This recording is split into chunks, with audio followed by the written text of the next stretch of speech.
Hello and welcome to a new episode of Aslan Live. Oh, sorry. We're gonna talk about the Strasbourg game, of course, and probably other news. So let's see. We won 3-1 today, and after goals from Salah and 2 goals from Barış Alper. In the first half, we had 39% ball, while Strasbourg had 61. It's a long time. I haven't seen that we have had so less possession, especially on our home field. So it was a bit different game. You saw that we played a lot of long balls. We did that last season too. But when, for example, Barış Alper, when he got the space behind him, he's so dangerous. So yeah, it was a. What can I say? It was a good game overall. We created a lot of chances in the first half when we played the ball long behind their defense because Strasbourg is a team who is pressing high, who is going man on their marking, a bit like us, our team. So I think it was a good training actually to play against a team like this, and Strasbourg is not a joke, that team. I'm gonna talk about them a bit later, but it seemed like we played something like this when we were defensively. We played back, five in the back. For the first time I have seen, at least, Jakobs played as a left center back, and I think he has potential to play there. Jakobs is a physical, strong player. He can play left back, left winger, everywhere on the side, and also I think he can do a good job as a center back because he got that physique. And with the ball, we played more like Jakobs was the left back ish, while Lemina dropped down and helped both Abdulkarim and Davinson Sanchez. So I think overall it was a game where we could train on those things. And as I'm saying, Strasbourg is not a joke actually. They came on 7th place last season.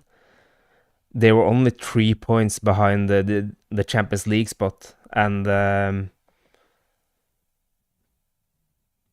they are not a bad team at all. And I remember because I watched Petrovic a bit when we were interested in him, especially his stats, and I remember it was like, yeah, they got like he got, I think it was the highest passing percentage in the Europe, Petrovic. So he is, and that's because in their half, Strasbourg, they had like so much possession in their own half. I think they had more than Manchester City, PSG, Liverpool, all the top teams, even Barcelona. I remember that they had more possession on their own half than less than Strasbourg. So Strasbourg is a team that is really wants to play the ball. They are really a possession team. So I think in total we had like 44% ball position when the match ended, because in the second half we got the ball much more. So overall, I think it was a good game. And as you see here, Strasbourg, they are selling players. In this transfer window, they have sold for 50 million euros and bought for 63 million euros. So it's a team that's really showing that they're serious, and it's a good team. So what I'm trying to say is that our team is looking so it looks like a European team. How good, well, they are so good trained, our team. And I can't remember a Turkish team, especially in Europe, that has been so strong.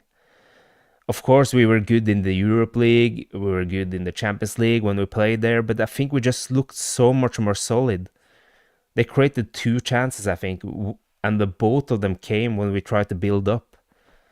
Um, the one goal they got, it was from our mistake. We tried to, and we had much substitute too, but um, it was from their build-up, from our build-up. So overall, I think our team it's showing something really promising, and it's showing European class.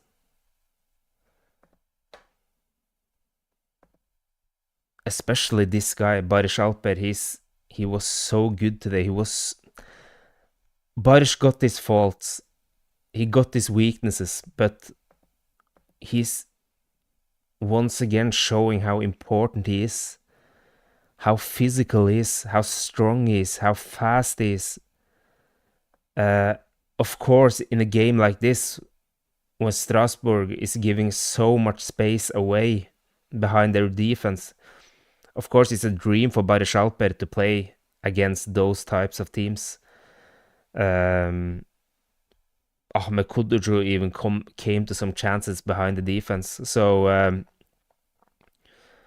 I'm not sure how, because Barış has struggled against teams that are low, especially as a striker when he needs to get the ball in his feet centrally. Of course, he can get it when he gets the ball on the wingers, but in the central when he gets the ball deep, he's not the best there. So today was for example, for Osimhen, if he had played today, I believe that he would got to so many chances, because those types of game is the games where you actually get so much space behind their defense. So yeah, Barış Alper played a fantastic game, and his header was good, and he created so much chances. He's destroying himself and the defense all the time. He just destroyed their defense so much. I just hope we keep him, because Barış Alper is a so important player. He showed that last year too. Yes, I am also a person who see his weaknesses, of course, and get frustrated. I want to rip my hair off when he does this passing mistakes or try to dribble where he should not dribble. But overall, Barış Alper is so important for us, and I see that's rumors that many teams are interested in him.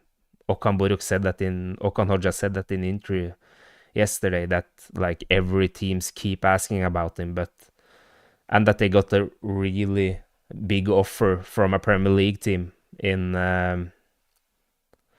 the winter break. So I think he's just a player that's so important for us, and I hope we just keep him. I know it's difficult. I know that we need money also, but I will see him. I want to see him in the Champions League for sure. So, and in the second half, we played. I think we played a more solid game, especially when we had our starters. For example, Davinson Sanchez, Abdul Kerim, Lemina, Torreira is not at their best yet. They still need playing time. They still needs to get in form. I don't care if they're not in form right now. You see that, for example, Davinson Sanchez is struggling. But it's just totally normal. I just can't wait to see when they are in form. Because big players tend to come in form later. So I think we still need a right back. Salah is doing a really good job, but I can't trust him for a whole season on the right back and without what can I say, a real right back as a backup either. So I hope we are going for a. Okan Buruk said it yesterday too, that he's going for probably a player who can play both right back and center back.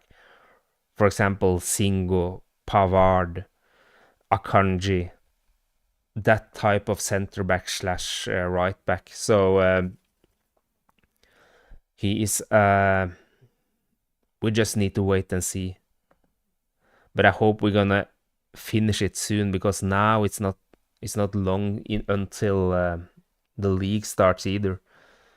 I think Lazio is the last game, 2nd of August, and the last friendly game, and then the league starts.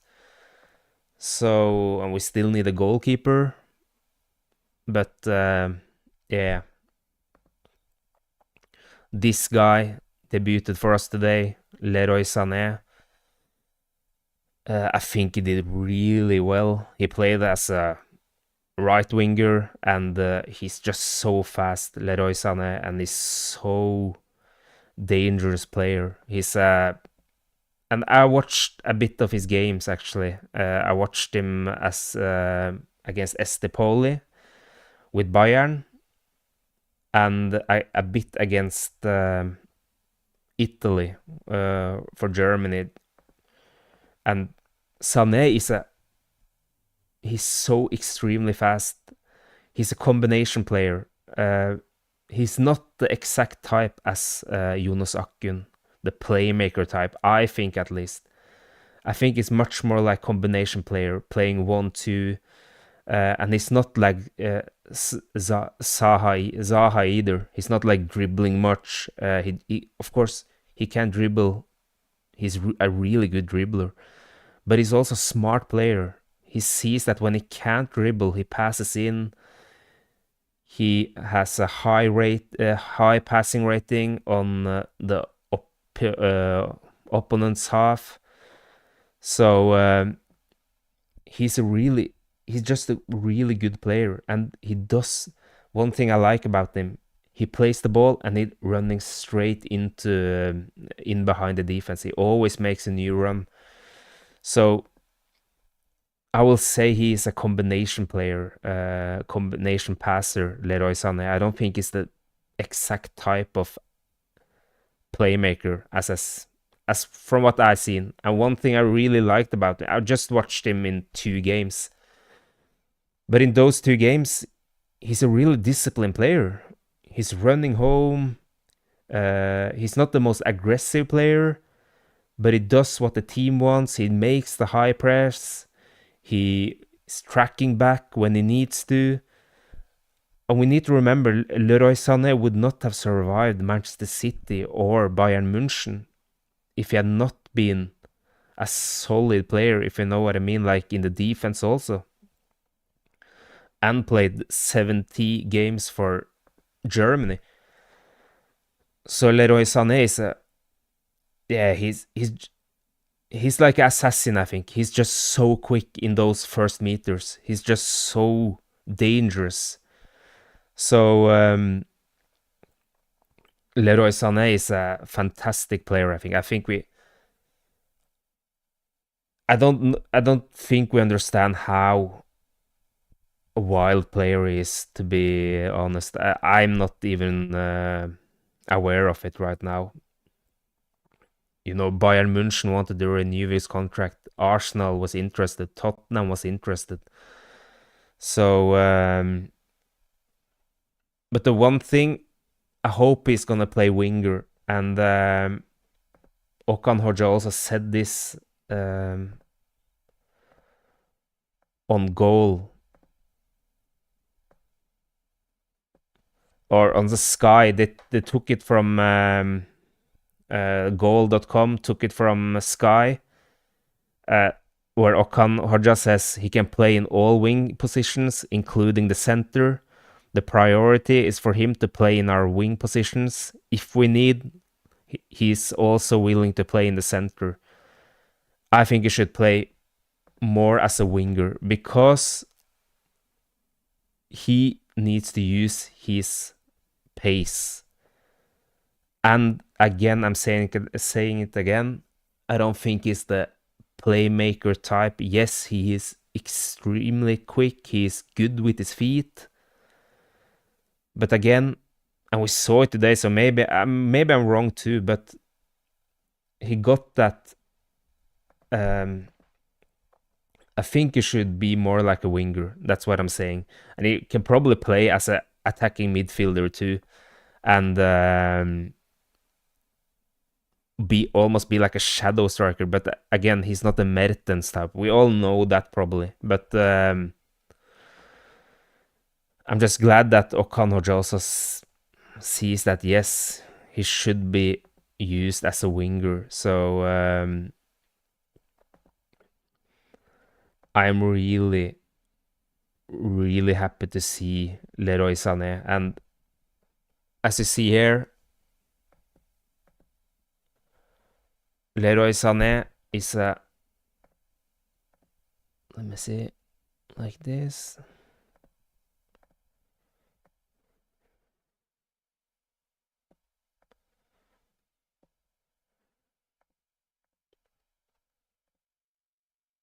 Here you see his stats from Transfermarkt. And I watched, for example, one game where he played as attacking midfielder for the national team. But again, he played like for example, against Italy, it says here that he played like an attacking midfielder, but he played like a right winger in that game also, where he's typed as a attacking midfielder. So Leroy Sané, I think he definitively is best as a winger, and I just can't wait to see him, because in Super League also he will get much more space than in, for example, Bundesliga.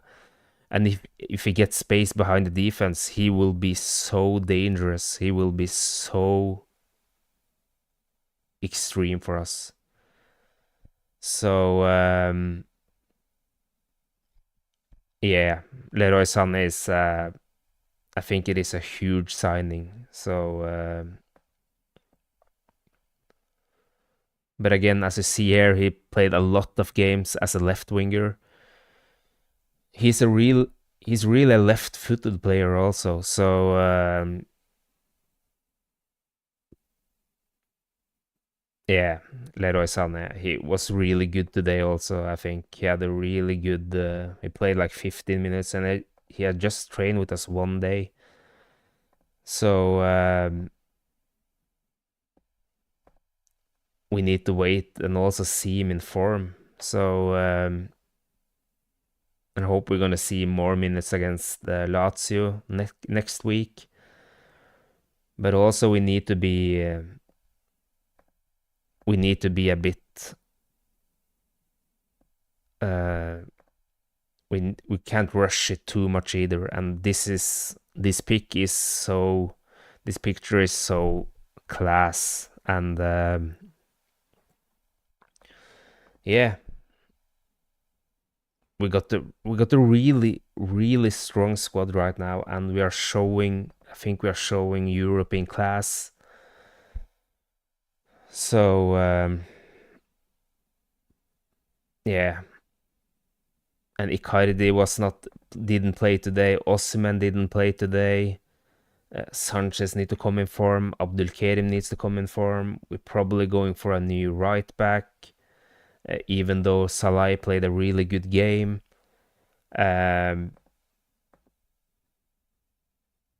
We also gonna get a new goalkeeper potentially. So even though Gunay is doing a great job also, especially with his feet.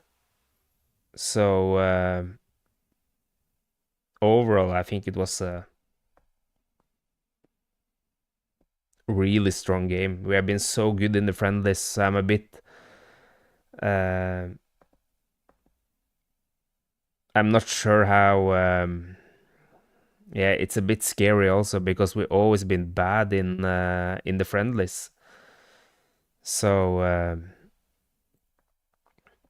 yeah.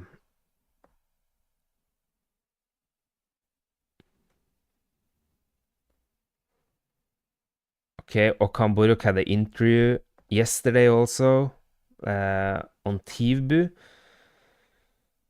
and he talked, in those other, Okan Buruk is on a lot of shows after the season, but it's uh, often straight after the season. But this interview was like yesterday, in the middle of a preseason and in a transfer season. It's not that hot to talk about how the how we became champions in the 24-25 season. It's more interesting to hear what because I have seen the preseason also. What is the news? Who is gonna stay? Who is gonna be sold? And it was some interesting takes. I think he is finished with Nelsson, at least, as we're seeing here. Um, he's been pretty clear all the time that Nelsson is not a player who is in his plans. And first of all, Nelsson is a player I really admired in his first two seasons. But last year, I think it was just yes, maybe Okan Hoxha could have done something different, but he let Nelsson play. He let Nelsson play even before Davinson Sanchez in a period. Not last season, but 2 seasons ago. So to say that it's been unfair for him, I'm not sure on that. I think Nelsson has destroyed much for himself. Okan Hoxha is a really he's an honest guy. If someone is asking about the question, I think he's always answering what is just in his mind. And how Nelsson has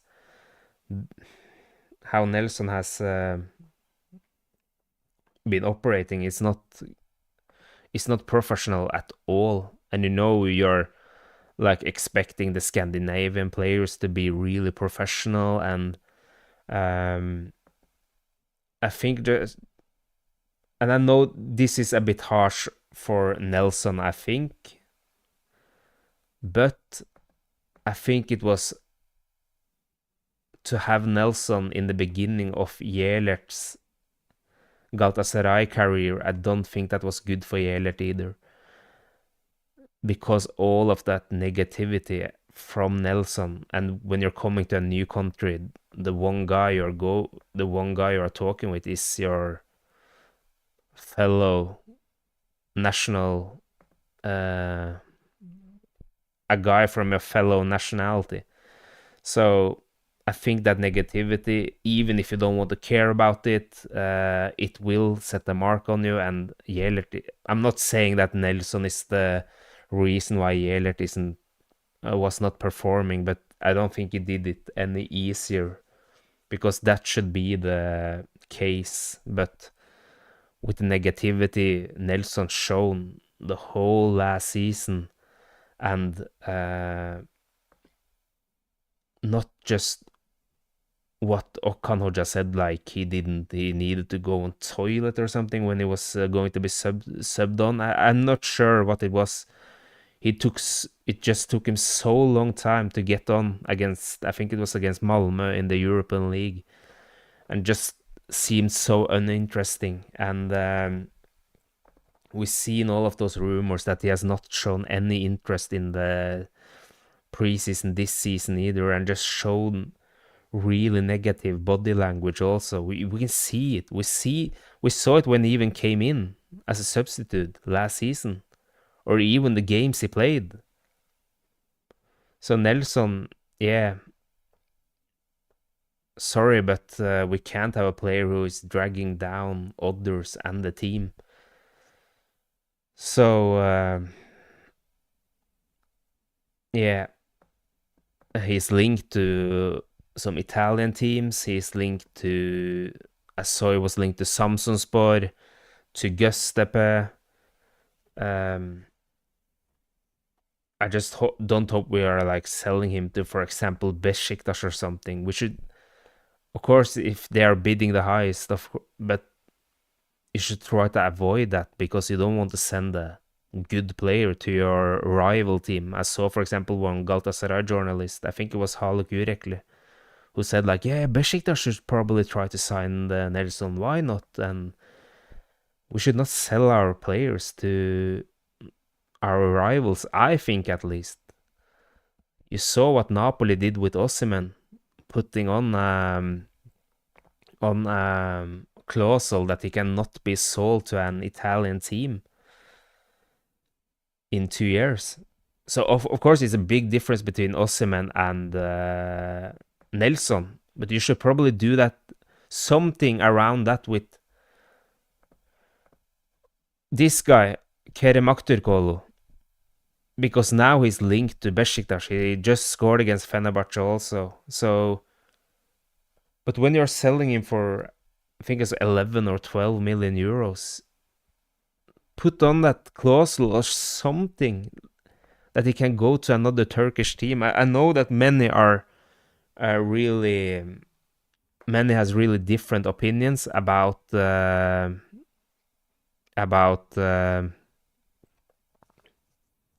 Kerem Aktürkoglu, and he is. I still think he could be a good player, and I think it's gonna be so typical if we are, let's say, we're selling Barış Alper or Abdülkerim, then we're struggling with the Turkish players. I really doesn't hope that happening, but because he seems like he's just closer and closer to Besiktas. Maybe it's all lies, but I even got this jersey from the 22-23 season from Kerem Aktürkoglu. So that would be a bit boring, but he needs to do what he wants to do, and we probably don't have the money Besiktas have after we have signed Osimhen, because it's rumors about something like 25 million euros. So imagine they are buying Orkun Kökçü and Kerem, if they are getting Kerem also for 55 million euros and probably a salary around 10 million euros. And let's say we are buying Osimhen for 75 and let's say 50 million euros in salaries. But you also need to, I don't feel like we should compare us to Besiktas either, because our economy is just so much more solid. We are playing in Champions League. They are probably not qualifying for the Europe League. I don't want to talk too much about Besiktas, but for example, them, if they're crying about that we are getting Osimhen, they should, what's happening with the limits and blah, blah, blah. But look at yourself first.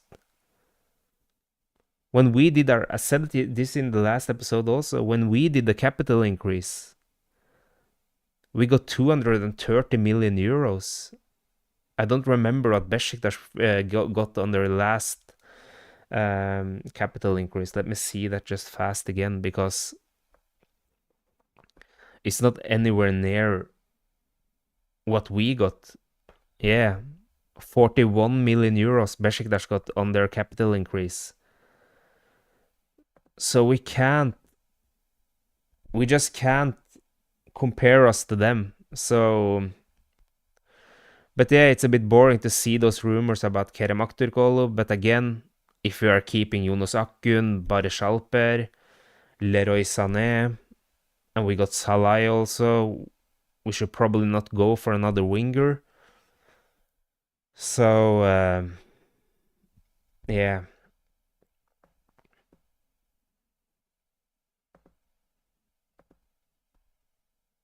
Okan Hoxha also said this. He emphasized this many times that with the Osman transfer, our budget will be lower, and we know that, of course, but it's not like that we have endless of money either. It seems like uh, someone think that, but that's not the case, and I'm just so glad that Okan Hoxha is saying that. Um, and again, he's praising Arda Ünyay. I think Arda Ünyay did well today also. You see, he's not afraid of taking responsibility, and yeah, Arda Ünyay is a really promising player, and again, hyping him too much up, maybe not the right thing to do. But yeah, he's looking promising, and this is what Okan confirming what we thought. Like, he's going for a right back slash a right back who can play uh, center back, and in a 3-back system. I think he wants something like that. That he wants to play some hybrid formation, and that one thing here I really liked is that he's saying we will sign few players, but the right players, and the players who we always wanted, like Okan Hoxha wanted from the beginning, is, for example, Doué, Scott McTominay, John Arias, who was extremely good in the FIFA Club World Cup. Doué, his brother, not the guy who's playing in PSG, but his brother, who is doing really well for Strasbourg. He did not play today, but he's linked to AC Milan, and they want around 35 million euros for him. So I really, in one way, I really, really trust our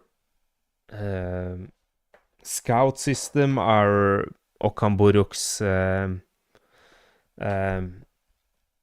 judgment of players, but at the same time, you suddenly see us buying players like, for example, Doué or Yelert. Doué is a player who is probably around 185 or 190 and so strong and so fast. And then we are getting Yelert, who has no physical ability at all. How can you get two types of different right backs? And then, for example, when we were linked to Pavlovic, Skriniar, we got Cuesta, who is 15 centimeters or 10 centimeters lower than them, and it's not the type.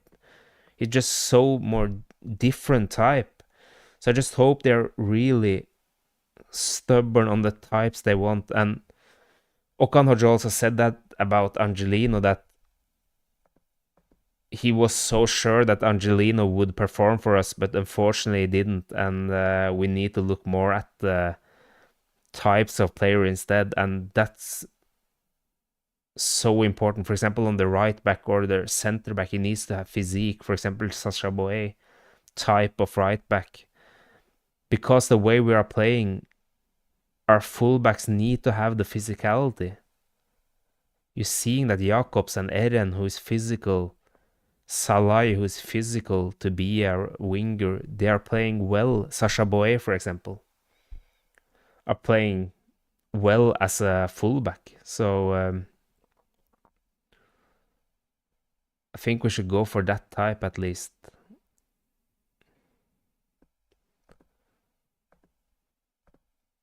And this is something I also like, is that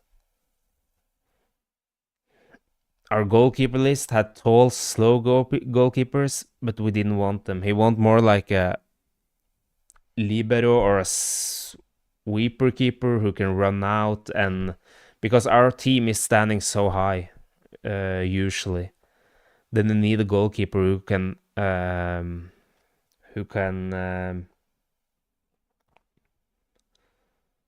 who can smell that the ball is coming and is not afraid to go out of the position. So, for example, we were linked to Bulka, the Polish keeper, but he was really big and not that fast. So they probably went to another type, for example, Ederson, or yeah, we are now linked with Donnarumma, as you guys have seen, and I'm not sure how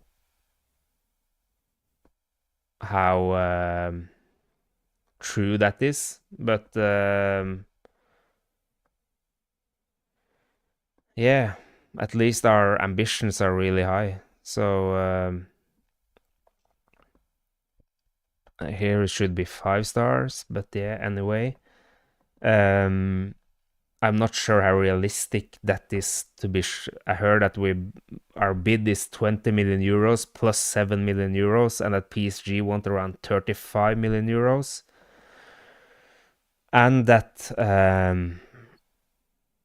we have agreed on the personal terms. I'm not sure if this is true either. I'm not sure how realistic it is. What happened with Ederson, for example? Did we just walk away from that talk, or is this a strategy to just not fool us, the fans, but to like just take our focus on something else because we didn't get Ederson? I'm not sure what's happening with Ederson. And I would not be surprised either if, for example, Ederson is just suddenly signed with Fenerbahce, you know, the Skriniar thing, for example. I would not be surprised at all. So I'm not sure what's happening here with Donnarumma, but it would be an insane transfer at least. So let me see here.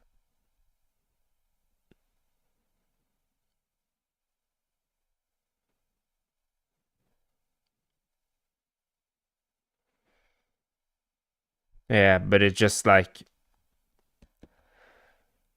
I'm not sure at all if it's any realistic to get him. And if I'm being honest, I would not. If let's say he costs 30 million euros, I'm not sure that if we should go for a goalkeeper like Donnarumma. Of course, you should probably go for him if you got the chance and everything's going well, but because he's one of the best goalkeepers in the world. But or if you should spread the money on, like, maybe if you have 30 million euros, let's say that you're buying 3 players for 10, 10, 10, or 15, 5, 5 or something. But again, how much can you trust the board? For example, then you're getting a Cuesta signing, for example, and that's not good either. You need to go for the best. So I'm not sure how true this is, to be honest. And he also talked about Hakan and Ilkay. And again, it's nice to see that he's not rushing either, just to get all those types of players. For example, getting 5 central midfielders or 10 wingers, or just get what we need. For example, we need to learn from when we got Zaha, Tete, Kerem Aktürkoglu, Barış Alper, Ziyech, all was winger types. Just don't get too many in the same position. And right now, we don't need Ilkay would be a great signing, I think. But we don't need them right now. So what I wanted to say here also is, in the game, if we were noticing that Gabriel Sara was more winger in the not in the build-up, in the pressing. And I think that's actually totally right. I know that Gabriel Sara wants to play more like a 6 when he wants the ball. When he gets the ball, he wants to play like this regista. But again, the way we are pressing, you see that when he's centrally, he's struggling in the pressure, also as attacking midfielder. When he was when he was pressing with the striker, for example, he really struggled in this man-man marking. As a winger, you got a bit more space to fail there. That's why I'm not so. That's why I'm not so scared about. Yes, Leroy Sane is a really. He runs. He's a good presser. He has good pressure, but he's not the most aggressive, and he can be dribbled past. It can happen. It can happen often also, but that's not the most dangerous place to get taken off. It's more dangerous in the central. So for Gabriel Sara to be the, I don't think that was wrong at all. And with the ball, he was more centrally, and Lemina dropped down, and Eren was more like a winger, while Jakobs was a bit more like left back in the build-up. So I think Okan Hoxha is cooking something here. I think it's something really, really exciting. I'm not sure how we're gonna play when both Icardi and Osimhen. Now I'm talking about that Osimhen is like our player. He's not that yet, but it doesn't seem far away. So and I think everything is in the hands of that.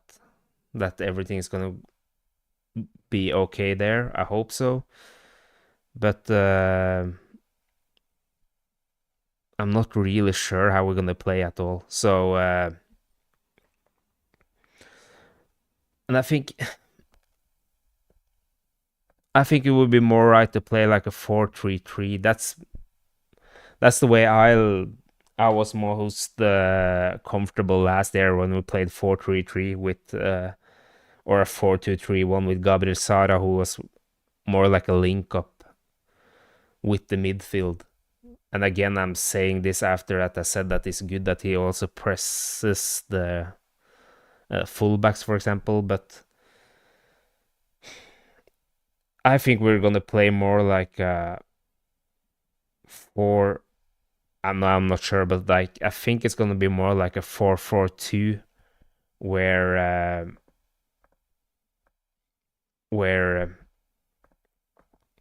Icardi and Osimhen is going to play together. I think we're going to play like a hybrid style, where the right back is going to be more like a center back type. He's trying something in this friendly today also with the three back system, Okan Hoxha. So it's I'm really not sure how we're going to figure out this with the two strikers, Osimhen and Icardi. But again, it can work if you're playing this hybrid type, for example, with the right back who's coming inside and the winger is helping more, the right winger is helping more in the defense, for example, Barış Alper. So, and again, we're not sure how Icardi is coming back either. How is the form is going to come back?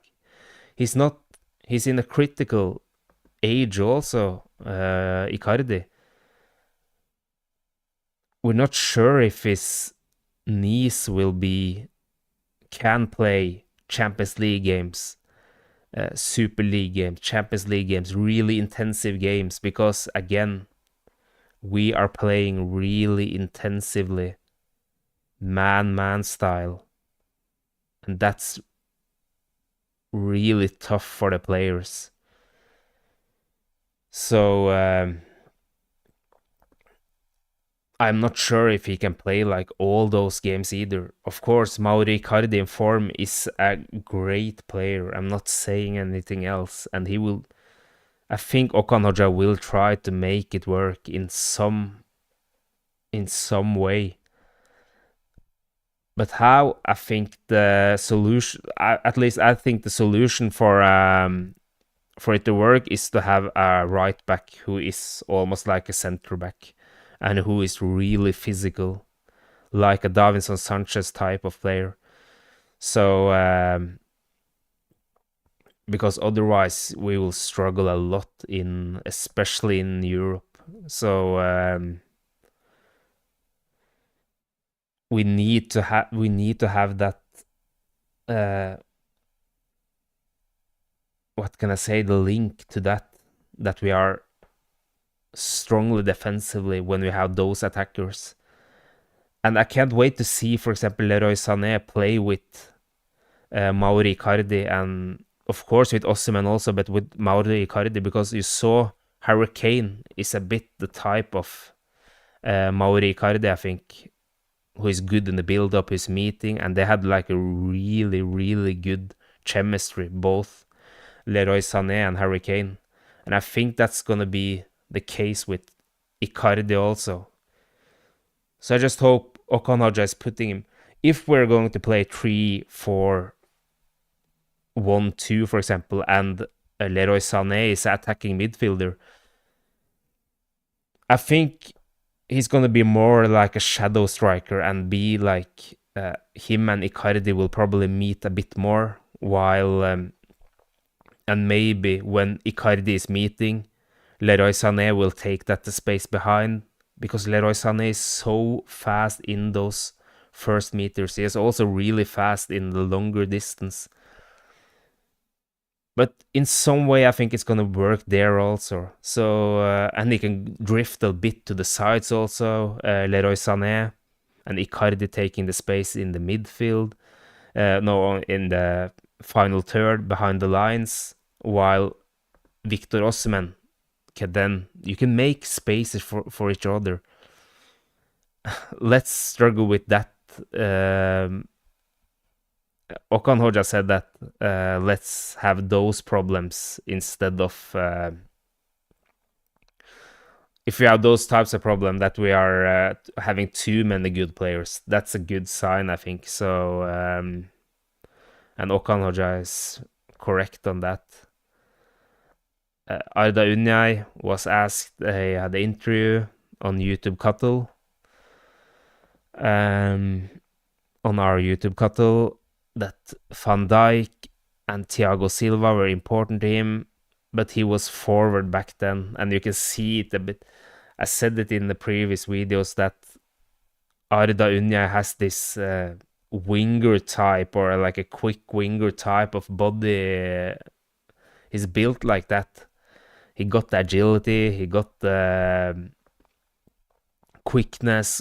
He's just so pacey, quick in those first meters, and it's just so. And he's saying here that Dybala was his idol and was forward back then. And you could almost, of course, I didn't know that until that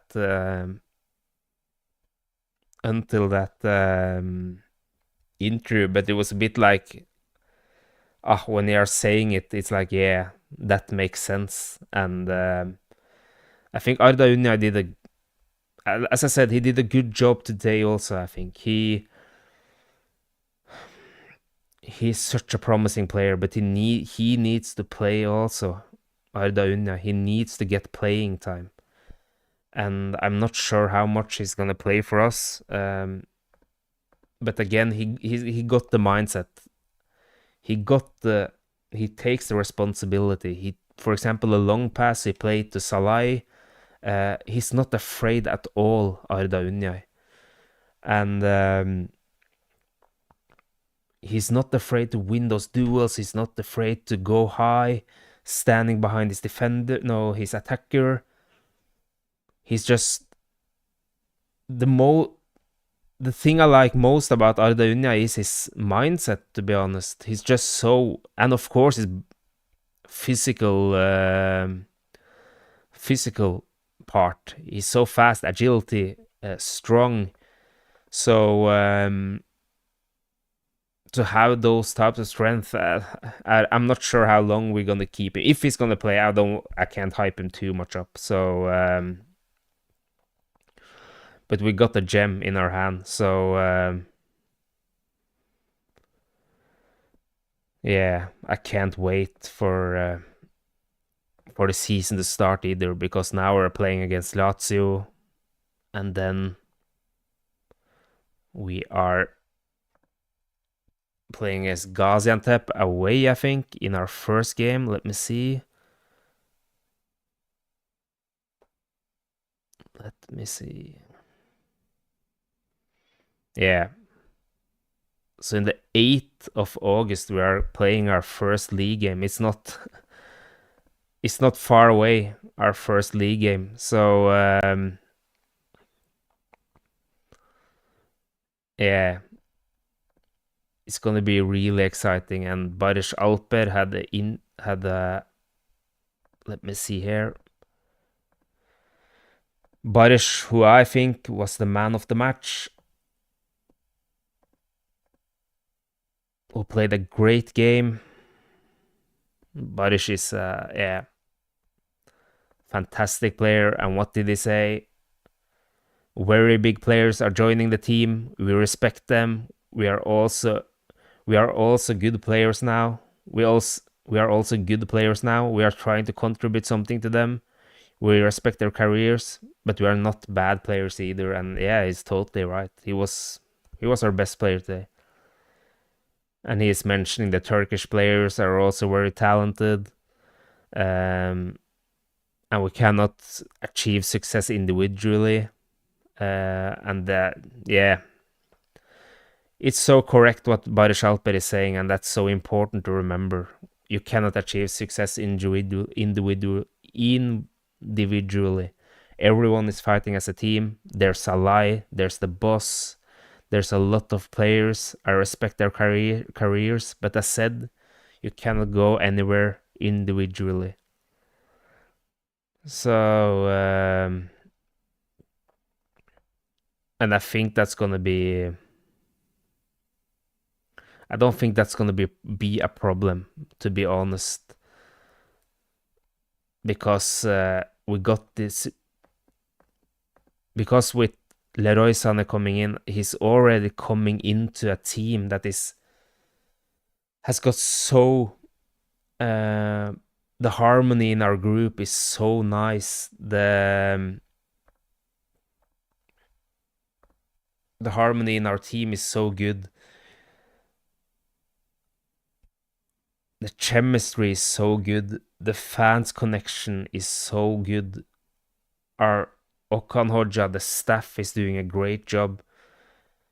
And this is something you can't buy with money. Our fans is so fantastic in that way, to connect with the fans, to take those utslus. I think the other teams are doing it now, but I remember it was our team that did it first, like Birikuc, and the other players were jumping around. And like Davinson Sanchez said in the last game, in the interview he had, like, that was one of his favorite things, because then you can cheer the players who had a bad game or had a bad period. And that's something, it's not just for the goal scorers either. So, and that's correct. We are a team. That's the most important thing. And we are a European team, I think. I feel like we are a European team right now. A team like Strasbourg in the friendly last year. Again, friendlies are not the most. You can't say too much about friendlies, but because the other teams are training really hard. They had a exercise in the morning. It's all about getting in form, but we are really showing that our conditions, that our stamina, that are so on top notch. And the season starts I think it's in 2 weeks. So yes, you need to be in form really soon. Again, Davinson Sanchez, Abdulkarim, Lucas Torreira, Lemina. Yes, they still need some time. They had a really long season last season, so it's probably not. Probably they need the August also to get in really, really good form, but they can to get in form in September, for example, when the Champions League starts. Of course, the league is really important, but to get them to start getting in really, really good form, because you can't just be in the form right now and then you're going down. You need to be a bit careful with when you're peaking with your level and your form. So yeah. And just one thing about Berat Lush, our promising winger, our youth winger, young winger, are getting loaned out to Erukspor, a team who is in the league below us. I think it's so important that our young players aren't rotting in the under 19 team when they are close to getting into the first team. They need to get to the senior levels and play there. They need to get on this bad pitch. They need to get this adult football, not the type where you're playing with your same age. You need to play against grown people, people who will tackle you, not let you score, doing everything to not let you get dribbled past. Physically strong players. You need to get used to that. You need to get loaned out. And that's so nice with Berat Lush. And one thing in this contract, from what I read, is that he's guaranteed 1,500 minutes, and Galatasaray can call him back in the winter. And if they are not giving him the time, the 1,500 minutes, they will get a fine, Erukspor. That's a I think that's a really nice deal. It's well done to the Galatasaray,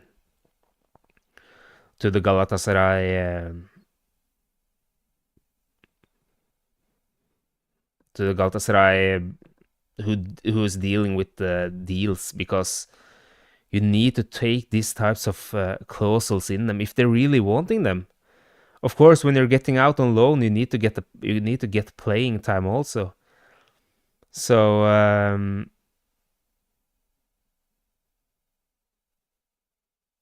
I think we should still keep Efe Akman, for example, should have got loaned out long time ago. Yusuf Demir should have got loaned out long time ago. You see Yusuf Demir is struggling with his choices because he has not played regularly. He got loaned out to Basel, failed there, of course. That can happen.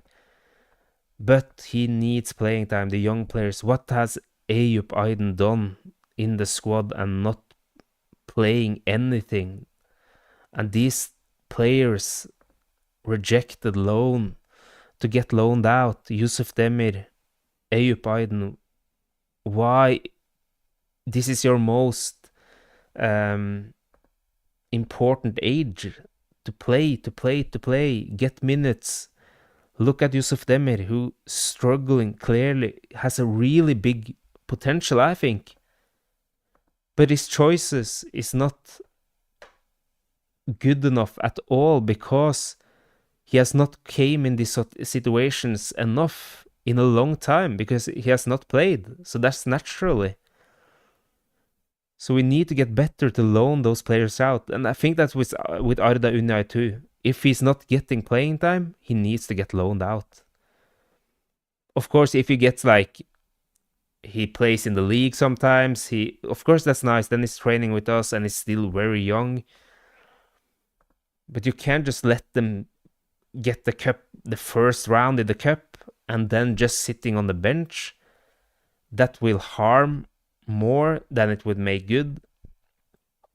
And again, as Okan Hoca has said many times, he has said about the youngsters, he has said that I don't care about their age. If they are performing, they will take the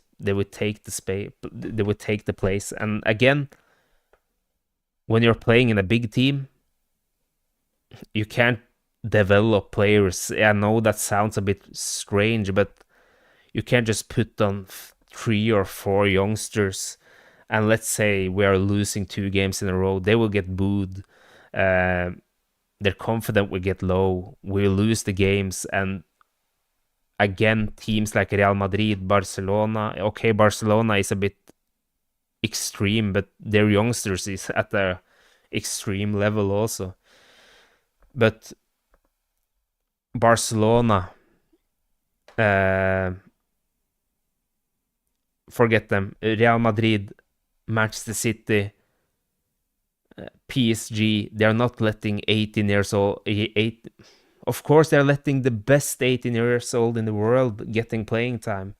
They are not there to develop the players. And we are not Dortmund either. We are not Leipzig either. Because we are a really, really big team, especially if you're considering how big we are contra our league, our country. And when you have fans who really just, we need to win every game. So the youngsters like Berat Lush, I think it's a fantastic deal if he's going to Erokspor and getting playing time in the first division there, like Emin Bayram did. He went on loans and came back much, much stronger. Unfortunately, he left. But anyway, you need to get playing time when you're young.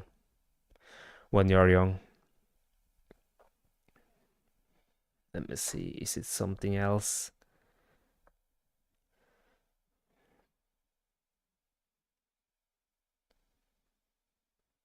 Yeah, I'm not sure if I can show the pictures because I took screenshots from Leroy Sane's game against Este Pauli, where I just analyzed them a bit.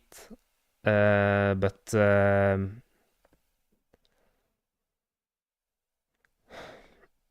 he's a disciplined player. His tactical awareness and work rate. He helps inside when he needs to. He's good to follow his runs. When he's passing, he's running straight in to behind the defense, as I said. So he's a really exciting player, Leroy Sané. And he's disciplined and I can't wait to see him when he's in form because he was not in form today either. He just trained with us yesterday. So yeah, I think that was it. I hope you enjoyed it. It's still very new for me and this YouTube thing. But hit the subscribe button and the like button if you enjoyed this, and I hope to see you soon.